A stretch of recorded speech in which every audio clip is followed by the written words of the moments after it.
So how is this all going to play out? I don't know exactly, but what I do know is that the longer this goes on, the bigger it's going to be. And I wrote about some of the possibilities in my book. And this was written before the crisis of 2008.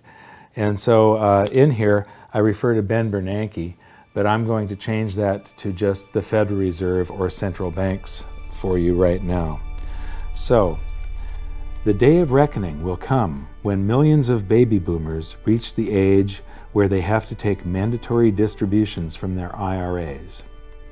As they find that the investments they were counting on for their retirement, their homes and their IRAs full of mutual funds, have actually lost value, that the amount of stuff that they can buy from the proceeds if they sell their home is actually less than when they bought their home. And as they realize that their dream of a comfortable retirement was just that, a dream, all those boomers will get scared and pull in their horns. They will stop spending. They will start selling off their assets, and the greatest stock market crash in history will unfold as more and more boomers panic and sell. I believe this will also be accompanied by the greatest real estate crash the world has ever known. This perfect storm of bankruptcies and foreclosures will cause the currency supply to contract as the giant credit bubble pops, and all those big spenders become big savers. When people save their currency, it stops circulating. The economic engine runs out of oil, and the whole thing locks up. This is every central banker's worst nightmare. This is real deflation. And the world's central bankers are about to discover the true scale of the horrors of a credit bubble implosion.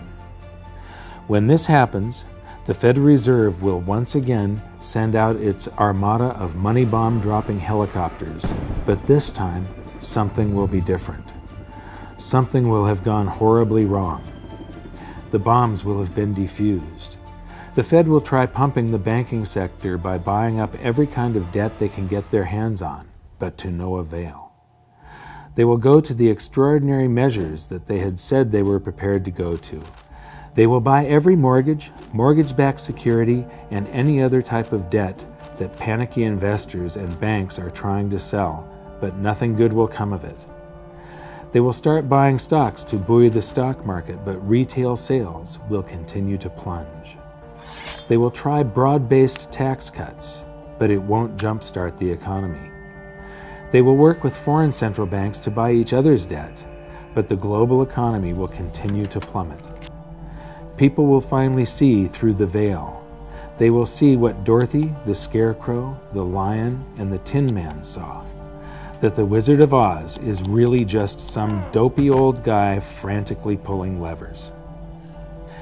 Remember when we talked about how during World War I, the Germans increased their currency supply by 400%, yet there was no price inflation because of the public's anxiety over the war and the uncertainty of their future?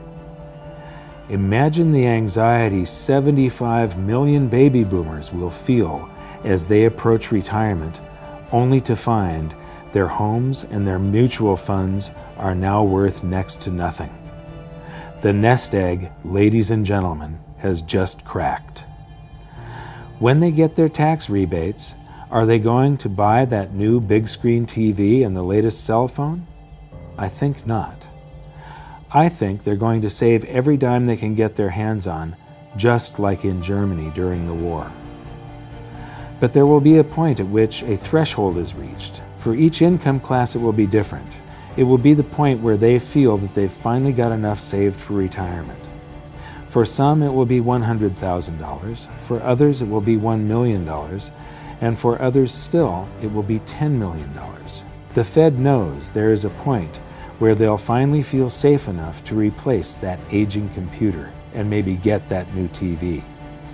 At this point, the boys at the Fed will buy enough government debt to fund tax rebates for all the taxes in the previous year, but still, nobody will buy that new car.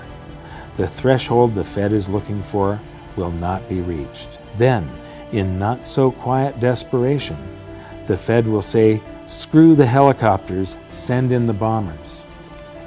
And as the shadow of millions of stealth currency bombers darken the skies, currency will begin to fall like rain in the desert.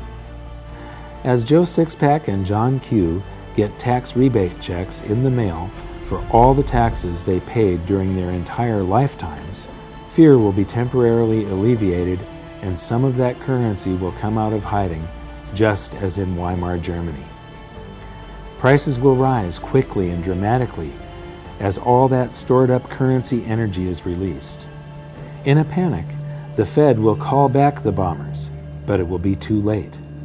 There's nothing they will be able to do to stop it now because the hyperinflation will have already begun. The Dow will begin an invisible crash of epic proportions and gold prices will shoot to the moon. If you are wise enough to moor your boat in the safe harbors of gold and silver and other commodities, you will weather the storm. It won't be pretty, but at least you'll be safe. At this point, confidence in the currency will fall faster than it can be created. Cost of living increases for government employees, and the costs of all government projects, the subcontractors, the labor, the materials, will all skyrocket. And each time more currency is created to pay for the increases, the value of the currency will fall even faster. In times like that, governments have only two choices: shut down the government and all of its projects and services, send everybody home without pay, turn off the printing presses, and wait for the free market system to discover price levels that account for the quantity of the currency in the supply, or print the currency into oblivion. Governments have always chosen the latter. But the stored up energy of excess currency creation doesn't have to take place within the United States, and it doesn't necessarily have to be in the future. In fact, there is an abundance of stored up currency just waiting to be released right now. As I mentioned earlier, all the dollars we sent overseas to other countries to buy their goods and services are now sitting in their bank accounts, just waiting to be spent. Eventually, the world economy will lose faith in the US dollar and will want to dump it by buying up goods. And as all those dollars come flooding back into the US, it will, of course, cause the prices of those goods and services to rise, and could, and probably will, trigger a scenario much like the one I have just finished describing. Throughout history, economists have suffered from what I like to call this time syndrome. This time, they've become masters of the economic universe. This time, they've figured it out. This time, they've tamed the economy. This time, they've mastered the art of infinite currency amplification. This time, a fiat currency will work.